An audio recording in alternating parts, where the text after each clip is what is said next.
For our Impacts of Global Change project, we are focusing on the spread of communicable diseases.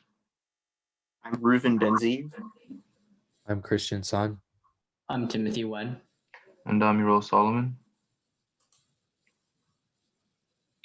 According to the Turkish Journal of Medicine, communicable disease is any illness caused by a living agent or virus that can be spread from person to person.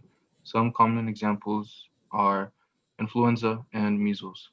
Treatment varies for the type of foreign agent at hand as well as the regions of the host targeted, but doctors will typically advise one or more of the following: antibiotics, increased food intake, antifungal medication, and vaccinations for preventive measures. As seen in our current pandemic state, preventive measures to control outbreaks include wearing masks, staying indoors, limiting outdoor and overseas travel, reducing contact with people when feeling ill, and routine testing. One of the more common communicable diseases, influenza, has had a lot of controversy in its primary preventive measure of vaccination. This being that people still contract the flu despite receiving their annual vaccination. Those well adversed with the world of genetics know very well why this is, and it all has to do with the constantly evolving aspect of our world, specifically in this case, antigenic drift. As discussed in NIH's overview of antigenic drift, this phenomenon refers to changes in a virus's proteins over time via mutation selection, weakening the host immune system's ability to respond to them. This is why, although receiving the flu vaccine, people still tend to contract the flu and feel symptomatic. Identified solutions are seen as people receive annual flu vaccinations to offer the immune system a refresher on this year's viral strain. It's still very important to receive the vaccine as one, your chance of contracting the virus after vaccination is lower, and two, if you contract the virus despite being vaccinated, you'll likely have limited symptoms. Everyone knows and hates there is nothing we can do to prevent the inevitable arrival of mosquitoes as the warmer weather moves in the summer. Mosquitoes do tend to prefer warmer, more humid climates with increased precipitation and extreme weather. All of these are inevitable as more places continue to warm. Mosquitoes carry several potentially deadly viruses, including most recently the Zika virus. Other diseases like dengue, cholera, and the yellow fever can be spread through mosquitoes, and the spread is expected to increase deeper into the 21st century, according to Robert Schopp.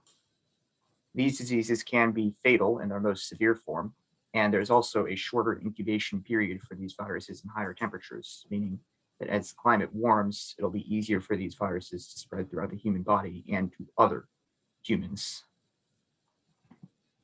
This first figure on the left from earth.org shows how a common breed of mosquitoes called Aedes aegypti is expected to increase substantially its number of completed life cycles by the next century, even in areas where mosquitoes were very rare in the past. This is particularly true in the southeastern US.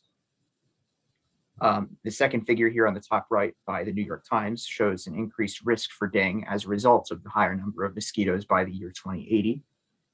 And this third figure here is rather self-explanatory, shows how a mosquito does infect an individual and how these number of cycles are expected to increase as the climate warms and more mosquitoes thrive in warmer, more extreme weather.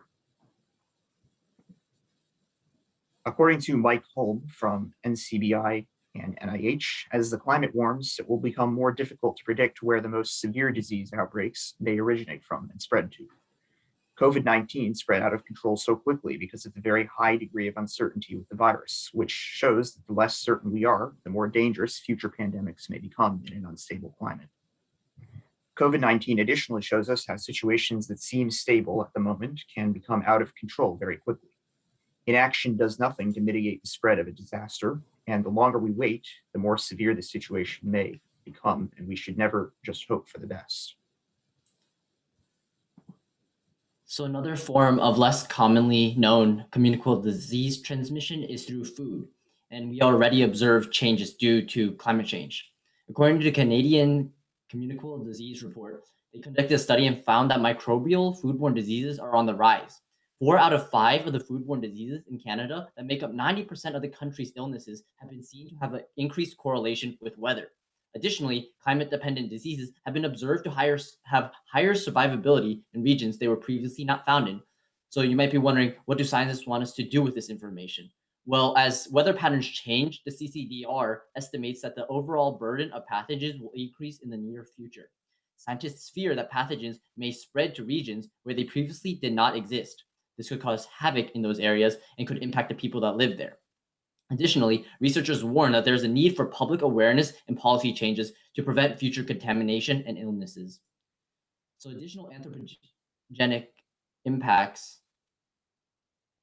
on communicable diseases is that modern day transportations not only enables communicable diseases to travel faster, it also allows it to travel further. Access to transportation changes the magnitude and scope of diseases. According to a study done by Chinese scientists from Beijing Normal University and Tsinghua University, urbanization and transportation changes the dynamic of diseases. The rapid urbanization has led rural residents to migrate towards cities.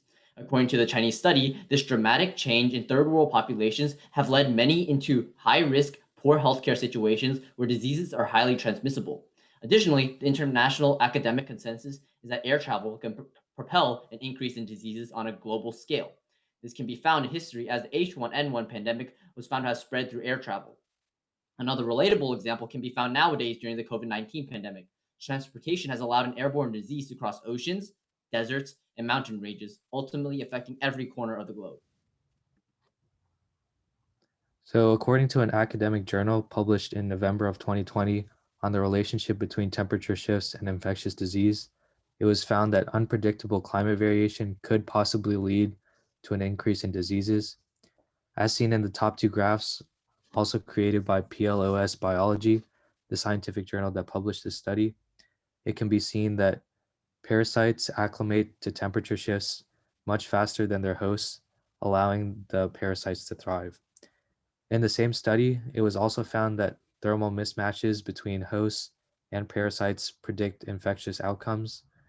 And essentially, this means that parasites will become most abundant when they're in a temperature that they can outperform their host. This can be seen in the middle two graphs. Now that we know there is a correlation between climate change and communicable diseases, there are still areas of uncertainty about the topic. We still need to figure out what timescale of temperature variation affects pathogen transmission. So scientists would look into whether that would be quick changes in temperature on a daily or monthly scale, or more long-term on a year to multi-year scale. We need to look into how dramatic global change can impact future pathogens, paying particular attention to the ones that slowly become resistant to the modern medicine we have today. We also need to look into how communicable diseases impact society as a whole with the effects of changing weather patterns. And finally, will more pathogens or illnesses be created due to the changing weather conditions? And how does that affect ecosystems and humans? These are our sources. Thank you for listening to our presentation.